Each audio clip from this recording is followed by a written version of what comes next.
히브리서 3장 12절부터 19절 말씀입니다. 신약성경 355페이지 히브리서 3장 12절로 19절 말씀 한 목소리로 같이 봉독하겠습니다. 형제들아, 너희는 삼가 혹 너희 중에 누가 믿지 아니하는 악한 마음을 품고 살아계신 하나님에게서 떨어질까 조심할 것이요, 오직 오늘이라 일컫는 동안에 매일 피차 권면하여 너희 중에 누구든지 죄의 유혹으로 완고하게 되지 않도록 하라. 우리가 시작할 때에 확실한 것을 끝까지 견고히 잡고 있으면 그리스도와 함께 참여한 자가 되리라. 성경에 일렀으되 오늘 너희가 그의 음성을 듣거든 경노하시게 하던 것 같이 너희 마음을 완고하게 하지 말라 하였으니, 듣고 경노하시게 하던 자가 누구냐? 모세를 따라 애굽에서 나온 모든 사람이 아니냐? 또 하나님이 40년 동안 누구에게 노하셨느냐? 그들의 시체가 광야에 엎드러진 범죄한 자들에게가 아니냐? 또 하나님이 누구에게 맹세하사 그의 안식에 들어오지 못하리라 하셨느냐? 곧 순종하지 아니하던 자들에게가 아니냐? 이로보건대 그들이 믿지 아니함으로 능히 들어가지 못한 것이라. 아멘. 히브리서 3장에서는 완고하게라는 이 표현이 3번 나오고 있습니다. 첫 번째와 두 번째는 지난주에 살펴보았던 8절이고 또 오늘 본문 15절 말씀인데 모두 시편 95편 말씀을 인용한 것입니다. 너희 마음을 완고하게 하지 말라, 이것이죠. 그리고 세 번째는 13절입니다. 너희 중에 누구든지 죄의 유혹으로 완고하게 되지 않도록 하라는 말씀입니다. 우리는 이 히브리서 저자가 반복적으로 강조하는 것을 통해서 마음을 완고하게 하지 말라 하는 것이 우리의 믿음의 삶을 살아가는 데 있어서 얼마나 중요한지를 다시 한번 확인하게 되는 것입니다. 이사야서 48장 4절에서 하나님께서는 유다 백성들을 향해 이렇게 말씀하십니다. 내가 알거니와 너는 완고하며 내 목은 쇠의 힘줄이요 내 이마는 노치라. 여기 완고하며라고 하는 이 말은 문자적으로 굳은 것을 말합니다. 이 말은 멍에 매기를 거절하는 숫소의 모습을 말하는 것입니다. 힘센 소를 부리기 위해서 사람들은 송아지 시절에 코에 코두레를 끼워 놓습니다. 코두레라고 하는 것은 쉽게 말하면 코골이 같은 것입니다. 코두레는 단단한 나무로 원형 모양으로 만들어서 송아지 코에 코골이를 하는 것입니다. 물론 요즘 사람들이 하곤 하는 것처럼 그런 코골이처럼 송아지가 멋있으라고 그렇게 코골이를 해주는 것은 아닙니다. 송아지가 조금만 커지면 사람의 힘으로 도대체 감당할 수가 없는 것이지요. 그래서 이 코두레를 끼워 놓으면 이제 코두레를 잡고 이리 움직이고 저리 움직이면 이 코가 너무 아프니까 조그만 애가 끌고 가도 큰 송아지는 없죠. 큰 소가 그냥 그 아이가 가는 대로 끌려가는 것입니다. 이런 코두레를 한 황소들이 쟁기를 끌거나 또는 짐수레를 끌기도 하는데, 그러기 위해서는 늘 이 목에 멍에를 짊어지게 해야 되는 것입니다. 그리고서 이 황소에게 이랴 하고 이야기하면 황소는 밭을 갈기도 하고 또 짐수레를 끌기도 하는 것이죠. 제가 어릴 때 저희 아버지는 제법 큰 소를 쟁기를 끌게 하려고 밭에 나가셔서 하루 종일 애를 쓰셨던 그런 모습을 제가 기억합니다. 우리 아버지의 모습을 보고 이웃 사람들이 이렇게 얘기했습니다. 그 소가 지금 너무 커. 자네 그거 그만하시게. 너무 늦었어. 아무리 해도 아마 안 될걸? 그러니 그만 포기하라고 그렇게 아버지에게 말씀하시던 그 모습이 지금도 떠오릅니다. 아버지는 그럼에도 불구하고 하루 종일 시도를 하셨습니다. 어떻게 되었을까요? 결과는 실패로 끝났습니다. 저는 그때 왜 사람들이 고집센 사람을 보고서 소고집이라고 하는지를 정말 실감했습니다. 명예매기를 싫어해서 쟁기를 그에게 끌라고 하더라도 그것을 거절하고 목을 쇠덩이처럼 꼿꼿하게 세우며 주인의 말에 순종하기를 거절하고 고집을 부리는 황소 같은 모습, 그것이 완고한 모습인 것입니다. 출애굽기 15장에 보면 이스라엘 백성들이 홍해를 마른 땅처럼 건넌 후에 자신들을 쫓아오던 애굽 군대가 물속에 수장되어 다 죽은 것을 본 후에 춤을 추며 소고를 치며 노래하는 모습이 기록되고 있습니다. 11절에서 그들은 이렇게 노래합니다. 여호와여 신중에 주와 같은 자가 누구니이까? 주와 같이 거룩함으로 영광스러우며 찬송할 만한 위엄이 있으며 기이한 일을 행하는 자가 누구니이까? 그리고는 18절에 이렇게 얘기합니다.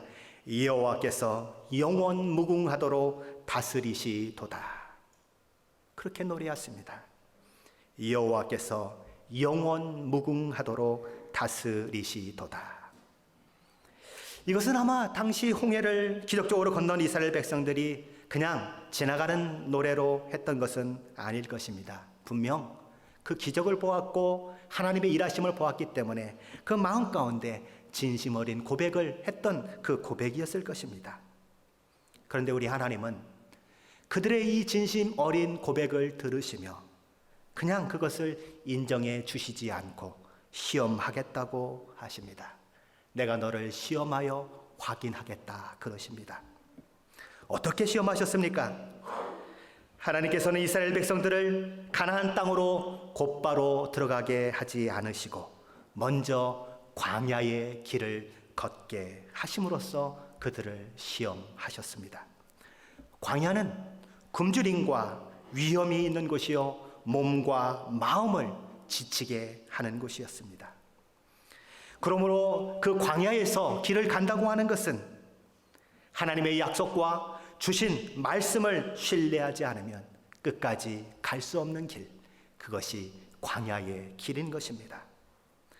그렇게 한 목소리로 춤을 추며 소고를 치며 여호와께서 영원 무궁하도록 다스리시도다라고 노래했던 이스라엘 백성들은 영원 무궁은커녕 조금만 힘들어도 불평과 불만을 쏟아내며 하나님의 다스림 속에 있기를 거부했습니다.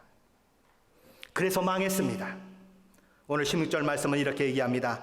듣고 경노하시게 하던 자가 누구냐?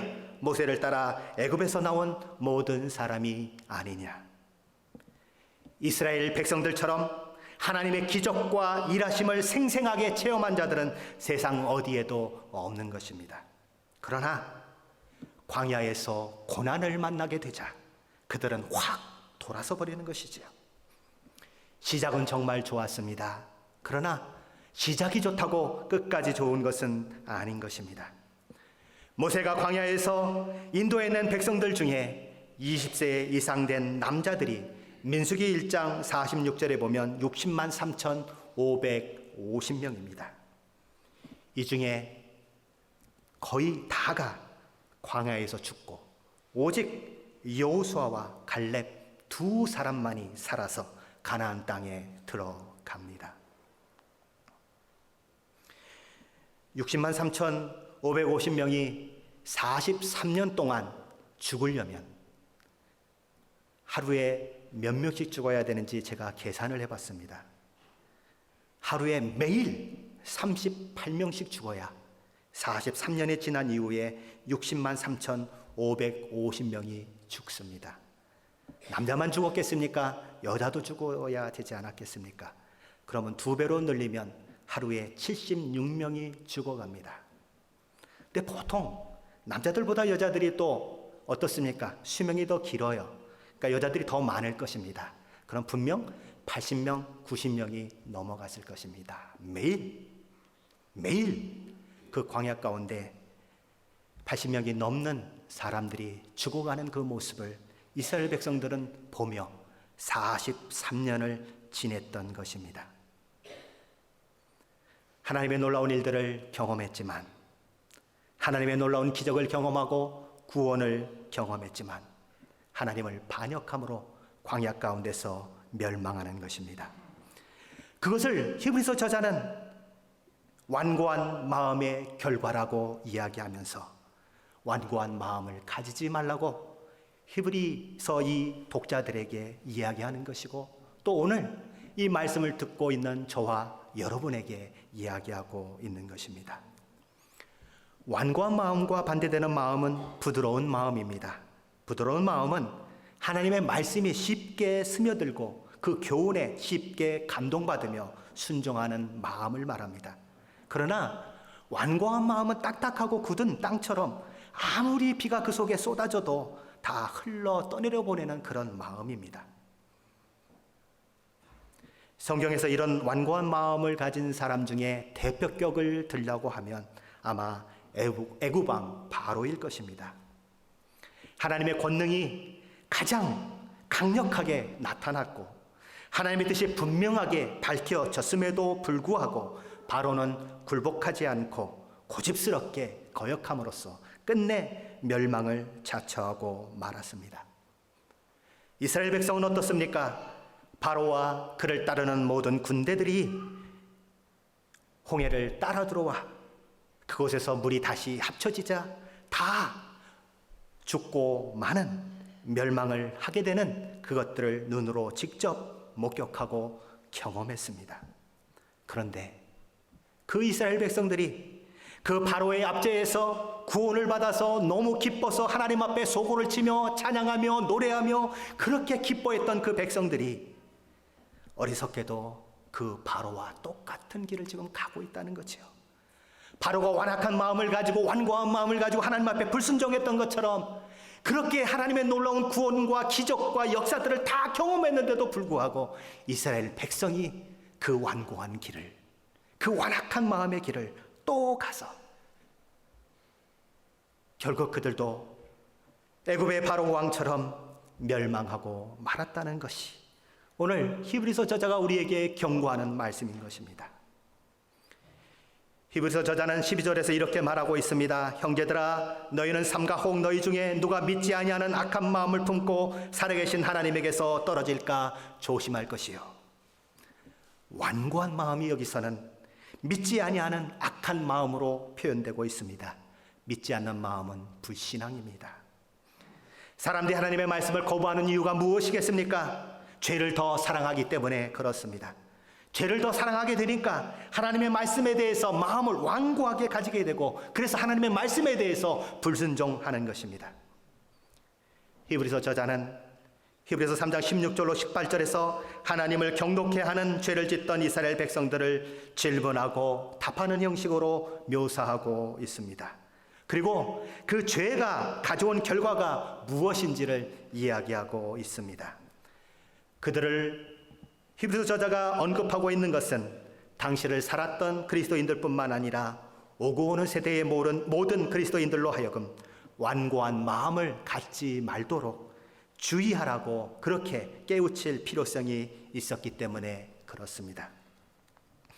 옛적에 하나님을 경독해 하는 자들은 결국 다 멸망을 당했기 때문에 너희는 그렇게 하지 말라는 것입니다. 첫째 질문은 이것입니다. 16절이죠. 듣고 경록케 하던 자가 누구냐? 누구입니까? 출애굽한 이스라엘 백성들이었습니다. 둘째 질문은 이것입니다. 17절입니다. 40년 동안 누구에게 노하셨느냐? 누구에게 노하셨습니까? 그들의 시체가 광야에 엎드러진 범죄한 자에게 노하셨습니다. 많은 사람들이 이런 이야기를 합니다. 죄는 미워하되 사람은 미워하지 말라고 말합니다. 그래서 사람들은 하나님께서 벌하시는 것은 죄인이 아니라 죄라는 말을 종종 하기도 합니다. 그러나 여기에 나타난 증거는 그런 생각과는 전혀 반대됩니다. 누가 광야에서 멸망했습니까? 죄가 멸망했습니까? 죄인이 멸망했습니까? 누가 그 사막 모래 땅에 앙상한 뼈를 남기고 증거하고 있습니까? 죄입니까? 죄인들입니까? 죄인들인 것입니다. 믿지 않는 사람들인 것입니다. 셋째 질문은 18절입니다. 누구에게 맹세하사 그의 안식에 들어오지 못하리라 하셨느냐? 누구에게 안식에 들어오지 못하리라고 하셨습니까? 순종하지 아니하던 자들에게 하셨습니다. 오늘날 많은 사람들은 죄에 대한 하나님의 진노하시는 것에 대해서 마치 하나님이 부당한 반응을 하는 것처럼 그렇게 생각하곤 합니다. 하나님께서도 우리처럼 죄에 대해서 아주 가볍게 여기시고 그 죄를 가볍게 여겨주셔야 마땅하다고 생각합니다. 그러나 오늘 이 말씀에 보는 것처럼 우리 하나님은 죄에 대해서 불같이 진노하시는 분이시지 가볍게 여기는 분이 아니십니다. 신명기 4장 24절은 우리 하나님을 이런 분으로 소개합니다. 내 하나님이 여호와는 소멸하는 분이시요 질투하시는 하나님이시니라. 히브리서 저자는 고집센 그 황소처럼 완고하여 하나님의 약속과 말씀을 믿지 못하고 불순종함으로써 가나안 땅에 들어가는 데 실패한 이스라엘 백성들을 이야기함으로써 지금 히브리서를 받아본 그 독자들에게 그리고 오늘을 살고 있는 우리에게 강력한 경고와 그리고 권면을 하고 있는 것입니다. 히브리서 독자들은 현재 광야 같은 여정을 걷고 있습니다. 고난과 역경 속에 있습니다. 그 광야의 삶 속에서 다만 불평과 불만을 토해내거나 하나님의 약속에 그 신실하심을 의심하고 마음을 완고하게 하지 말라는 것입니다. 광야는 우리 믿음이 진짜인지 거짓인지를 드러내는 장소입니다. 구원받은 진짜 믿음은 도대체 무엇으로 확인할 수 있겠습니까? 먼저는 시련을 당할 때, 고난을 만날 때 우리가 처음 가졌던 그 구원의 믿음을 끝까지 붙들고 있느냐 하는 것으로 확인되는 것입니다. 우리의 믿음은 다만 입술로 고백하고 내가 믿는다 그렇게 고백하는 것으로 되어지는 것이 아니라 인내로서 그 믿음을 증거해야 그 믿음이 진짜 믿음이라고 하는 것입니다. 누가복음 21장 16절로 19절 말씀입니다. 심지어 부모와 형제와 친척과 벗이 너희를 넘겨주어 너희 중에 몇을 죽이게 하겠고 또 너희가 내 이름으로 말미암아 모든 사람에게 미움을 받을 것이니 너희 머리털 하나도 상하지 아니하리라. 너희의 인내로 너희 영혼을 얻으리라. 믿음의 사람들은 마지막 때가 되면 가장 친한 사람들로부터 넘겨짐을 당해 죽게 되는 그런 일들도 있을 것입니다. 예수님의 이름을 믿는다는 것 때문에 아무 잘못한 것이 없는데도 모든 사람으로부터 미움을 받게 될 것입니다. 그러나 그 모든 어려움, 그 모든 환난, 그 모든 핍박을 인내하는 자는, 참아내는 자는 영혼을 얻게 될 것이다. 이 말씀인 거예요. 인내가 필요한 것입니다. 또 무엇으로 구원받은 것을 그 구원받은 것이 참 믿음임을 확인할 수 있겠습니까? 구원받은 자에게는 마땅히 있어야 할 것이 있습니다. 그것은 열매입니다. 마태복음 7장 18절로 20절입니다. 좋은 나무가 나쁜 열매를 맺을 수 없고 못된 나무가 아름다운 열매를 맺을 수 없느니라. 아름다운 열매를 맺지 아니하는 나무마다 찍혀 불에 던져지느니라. 이러므로 그들의 열매로 그들을 알리라. 열매를 보면 그가 정말 참 구원의 신앙을 가졌는지 참 믿음을 가진 자인지 안다는 것입니다. 아무리 내가 믿음을 가졌다고 얘기해도 나는 구원받은 자고 하늘이 내게 다 이미 예정되어 있다고 얘기한다고 하더라도 열매로 그들을 알리라. 이 말씀은 여전히 진리인 것입니다. 그렇다면 어떻게 해야 우리가 믿지 아니함으로 완고하게 됨을 피할 수 있으며 그로 인해서 불신앙으로 멸망케 됨을 면할 수 있습니까? 히브리서 저자는 두 가지를 우리에게 제시하고 있습니다. 첫째는 히브리서 3장 12절 말씀입니다. 형제들아 너희는 삼가 혹 너희 중에 누가 믿지 아니하는 악한 마음을 품고 살아계신 하나님에게서 떨어질까 조심할 것이요. 이 말씀은 우리 개인에게 주시는 권면입니다. 형제들아 너희는 조심하라는 것입니다. 언제 떨어질지 모를지 생각하며 조심하라는 것입니다. 어떤 이들은 그런 경우는 나와는 상관이 없습니다. 나는 이미 하나님의 자녀가 됐고 배도할 위험이 전혀 없는 그런 존재입니다. 그렇게 주장하는 자들이 있습니다. 이러한 사람들은 이런 경고로부터 아무런 유익도 얻어낼 수 없습니다. 하나님과 정말 바른 관계를 맺고 있는 사람은 늘 자기가 얼마나 신뢰할 수 없는 사람인 줄을 아는 사람입니다. 내가 얼마나 연약한지, 내가 얼마나 잘 넘어지는지, 나같이 믿기 어려운 사람이 어떻게 이 자리에 있는지 이것이 신기하게 느껴지는 사람, 그것이 정말 하나님과 바른 관계를 가진 사람의 모습이라는 것이지요. 그래서 이런 사람들은 하나님에게서 떨어질까 늘 조바심을 내는 것입니다. 그 경계의 말씀 앞에 자기를 다시금 날마다 점검하면서 신앙생활을 더 마치 말에게 채찍을 가하면 더 빨리 달려가듯이 신앙생활에 더 매진하는 것입니다. 고삐를 더 바짝 쥐고 더 긴장하고 한 걸음 한 걸음 가는 것입니다. 두 번째는 13절 말씀입니다. 오직 오늘이라 일컫는 동안에 매일 피차 권면하여 너희 중에 누구든지 죄의 유혹함으로 완고하게 되지 않도록 하라. 이 말씀은 믿음의 공동체에 들어온 서로에 대한 권면입니다. 매일 피차 권면하라. 이 말씀의 중요한 포인트는 매일인 것입니다. 혼자가 아니라 피차인 것입니다. 우리는 자주 열심히 서로 권면해야 하는 것입니다. 이 권면하다라고 하는 이 헬라어는 파라칼리오라고 하는 그런 말입니다. 이 원어는 두 가지 단어가 이렇게 합해진 단어입니다. 앞에 부분 파라는 곁에 오다라고 하는 뜻을 가지고 있습니다. 뒤에 부분인 칼레오는 부르다는 의미를 가지고 있습니다. 그러므로 권면하다라고 하는 이 말은 곁에서 부른다는 말입니다. 오늘 피차 권면하라고 하는 말은 우리가 날마다 지체들 곁에 서서 그리스도인의 그 믿음의 실천을 서로 격려해야 한다는 것입니다. 서로 그리스도께 굳게 붙어 있으라고 권면해야 한다는 말인 것입니다. 전도서 4장 9절로 12절 말씀입니다.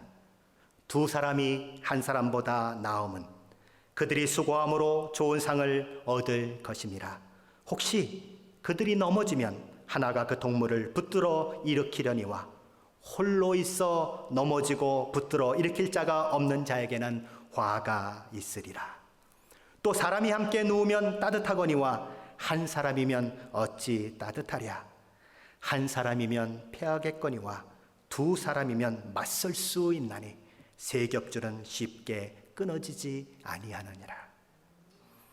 기독교의 신앙은 개인의 믿음의 고백 가운데 주어지는 신앙이기도 하지만 또한 공동의 노력이 필요한 신앙이라고 하는 것입니다.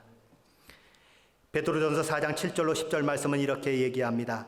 만물의 마지막이 가까웠으니 그러므로 너희는 정신을 차리고 근신하여 기도하라. 개인에 대한 말씀입니다. 자, 그 이후에는 어떻게 되어 있는가 보십시다. 무엇보다도 뜨겁게 서로 사랑할지니 사랑은 허다한 죄를 덮느니라. 서로 대접하기를 원망 없이 하고 각각 은사를 받은 대로 하나님이 여러 가지 은혜를 맡은 선한 청지기 같이 서로 봉사하라. 한 공동체로 묶인 교회에 바로 이런 서로 권면하고 사랑하고 봉사하는 일이 필요한 것입니다. 모든 신자들이 저처럼 다 설교하는 목회자는 될 수는 없습니다. 그러나 피차 서로 권면하는 마치 목회자와 같은 사명은 감당해 낼 수 있는 것입니다. 어떤 분들은 이렇게 얘기합니다.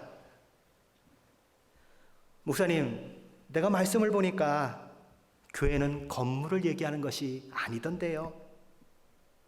믿는 사람들이 2명이나 3명 모이면 그것이 교회라고 얘기하던데요. 그렇게 얘기하면서 기존의 우리처럼 건물을 가지고 모이는 교회에 대해서 부정적인 시각을 가지고 있는 분들이 간혹 있습니다. 그러나 그렇지 않습니다. 저와 여러분의 가정을 먼저 생각해도 그렇지 않음이 확인되는 것입니다. 왜 그토록 집을 장만하려고 애를 쓰십니까?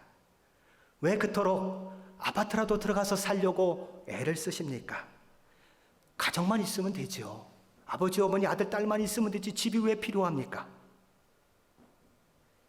그런데 우리는 집이 필요하다고 느끼고 그것을 장만하기 위해서 10년, 20년, 30년 벌은 돈을 다 거기에 투자하는 것입니다. 왜 그렇습니까? 집은 가정의 식구들이 쉴 수 있는 곳이고 가정의 식구들이 함께 활동하는 장소이기 때문에 그런 것 아니겠습니까? 가정에는 아버지가 있고 어머니가 있고 아들, 딸들이 있습니다. 그래서 때로는 야단도 치고 끌어주고 밀어주고 돌봄이 있는 것이 가정인 것입니다. 교회도 바로 그런 곳입니다. 그래서 이렇게 모이는 공동체, 교회가 반드시 있어야 하는 것입니다. 마태복음 18장 17절 말씀은 이런 말씀이 있습니다. 만일 그의 말도 듣지 않거든 교회의 말하고 교회의 말도 듣지 않거든 이방인과 세리와 같이 여기라. 교회의 질이 그것을 이야기하고 있습니다. 잘못된 성도를 바로잡는 곳, 그것이 교회라고 하는 것입니다. 사도행전 11장 25절로 26절 말씀에는 이런 또한 말씀이 있습니다. 바나바가 사울을 찾으러 다소에 가서 만남에 안디옥에 데리고 와서 둘이 교회에 1년간 모여 있어 큰 무리를 가르쳤고 제자들이 안디옥에서 비로소 그리스도인이라 일컬음을 받게 되었더라. 바나바와 사울이 교회에 1년간 모여 큰 무리를 가르치는 것입니다. 그래서 어떤 결과를 가져옵니까? 제자들이 안디옥에서 비로소 그리스도인이라 일컬음을 받게 되었다는 것입니다. 교회가 해야 할 일이고 교회가 있어야 하는 이유인 것입니다.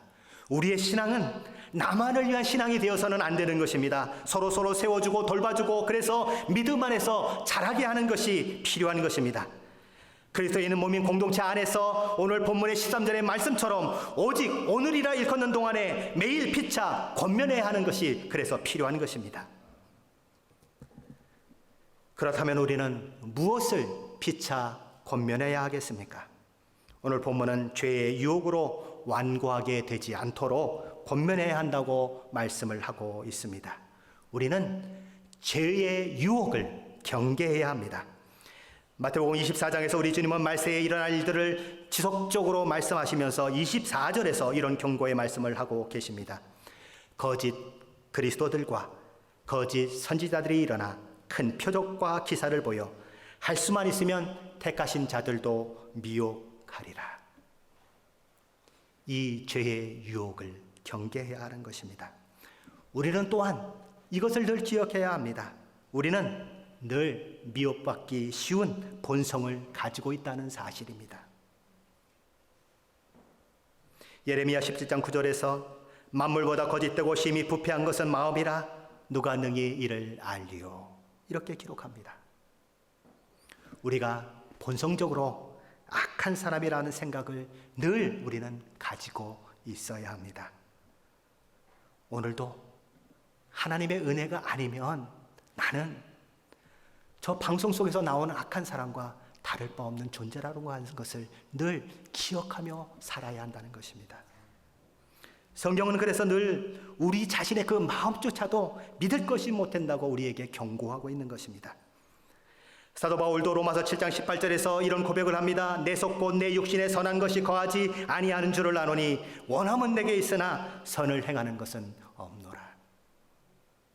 왜 사도 바울이, 그 위대한 사도 바울이 이런 고백을 할 수밖에 없었겠습니까?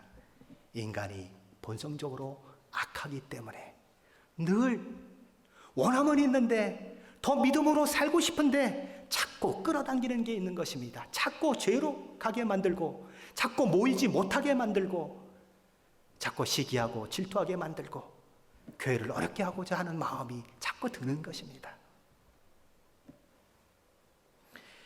우리가 죄의 유혹을 경계해야 하는 또 하나의 이유는 사탄 때문에 그렇습니다. 고린도후서 11장 14절에 보면 이것은 이상한 일이 아니니라 사탄도 자기를 광명한 천사로 가장한다며 사도 바울은 우리에게 말세에 깨어 있을 것을 말하고 있습니다. 그런데 이런 죄의 유혹으로부터 완고하게 되지 않도록 하기 위해서 무엇을 하라고 오늘 히브리서 저자는 이야기합니까? 피차 권면하라, 이렇게 이야기하는 것입니다. 모든 신자에게는 다른 신자들이 믿음에서 떨어지지 아니하고 천국을 소망하며 살아가도록 도와야 할 공동의 책임과 개인의 책임이 있는 것입니다. 신자라면 이 책임을 거룩한 의무로 생각하고 충성스럽게 이 의무를 잘 감당해 내야만 하는 것입니다. 나만 잘 믿으면 되는 것이 아닙니다. 같이 가야 하는 것입니다. 나만 잘 뛰면 되는 것이 아닙니다. 같이 뛸 수 있도록 군대라면 철모도 들어주고 총도 들어주고 배낭도 대신 매주고 내가 힘들지만 가는 것입니다. 그래서 어떻게 해요? 그 모든 구보하던 사람들이 다 그 승리점에 골인하는 것입니다. 그럼 어떻게 돼요? 그 모든 부대의 사람들이 영광을 받는 거지요. 야, 너희는 어떻게 한 사람도 나고자가 없이 이 일을 이루었느냐? 누구 때문에 그 일이 가능했겠습니까? 배낭을 짊어지고 철모를 들어주고 총을 대신 메어주고 뭐 그 사람은 힘이 남아서 그랬겠습니까? 땀이 비 오듯 해요. 너무 힘들어요. 막 턱까지 숨이 차 올라오는데도 같이 가려고 들어주는 거예요. 같이 가려고 메워주는 겁니다. 피차 권면해야 하는 이유인 것입니다. 우리는 서로에게 도움을 주고 또 받는 공동체를 이루고 있습니다. 우리 각자가 연약함과 의심에 빠져 있을 때 다른 형제, 자매의 도움을 받아서 그들을 통해서 내가 다시 회복되고 내가 다시 힘을 얻는 것처럼 반대로 다른 사람들이 그렇게 어려움에 처하고 도움이 필요할 때는 내가 다가가서 그를 돕고 그를 다시 일으켜 세우고 그 일을 하는 것이 공동체인 것입니다. 피차 권면하라고 하는 말씀의 요지인 것입니다.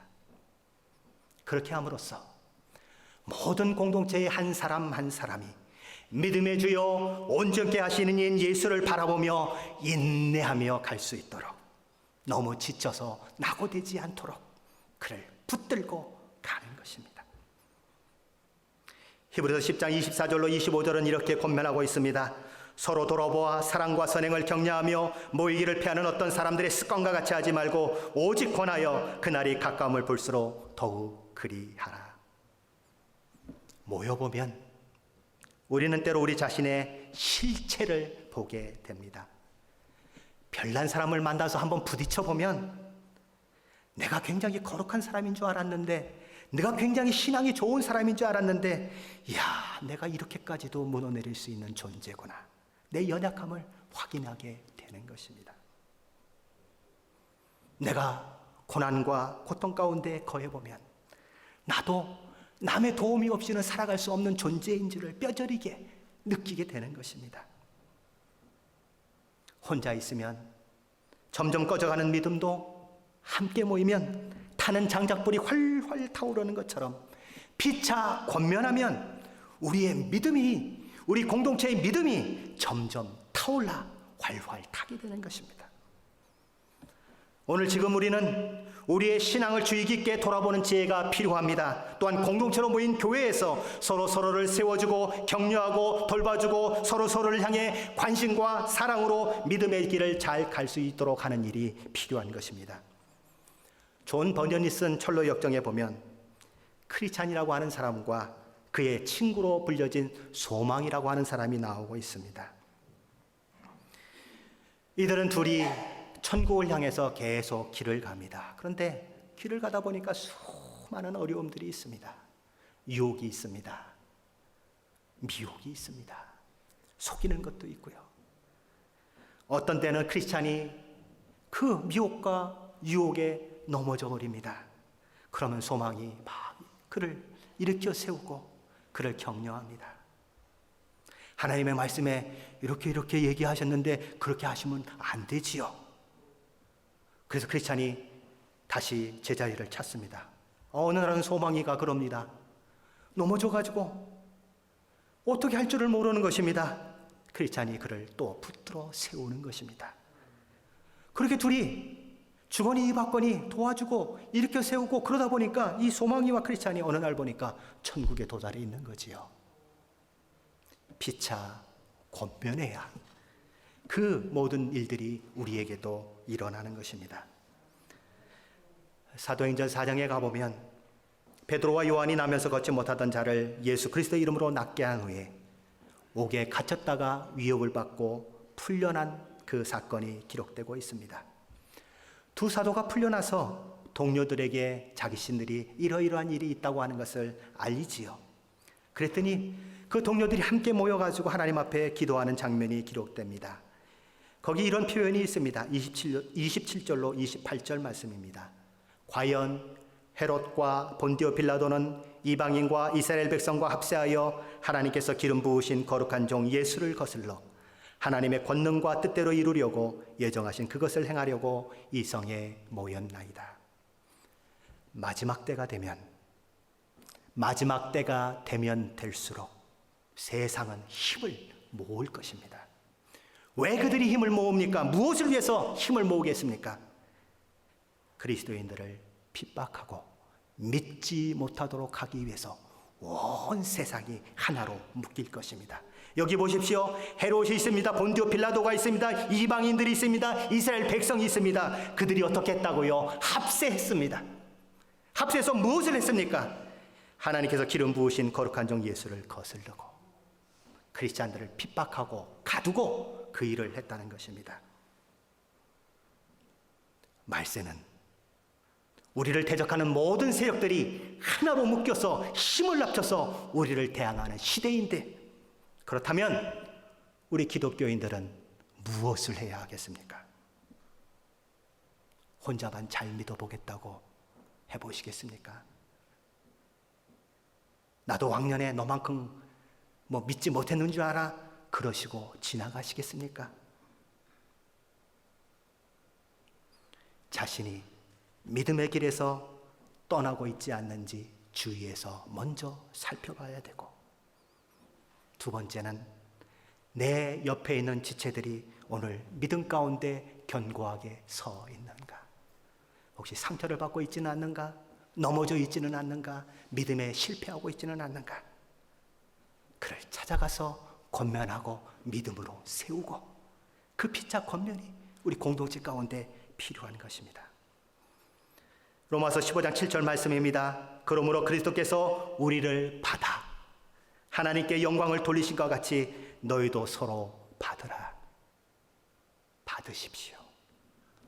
받아야 됩니다. 우리 예수님이 저와 여러분이 잘나서 받으셨겠습니까? 얼마나 악하고 얼마나 더러운 존재들인데 우리 예수님은 우리를 받아주셨습니다. 저와 여러분도 공동체 안에서 서로 받으셔야 합니다.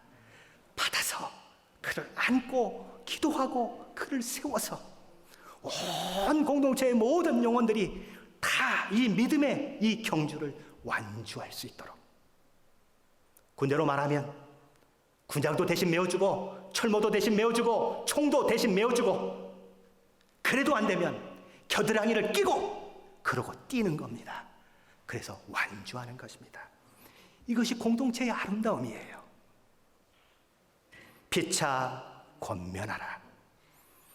시애틀 임마누엘 교회 우리 몸된 공동체가 이 아름다운 공동체가 되기를 소원합니다.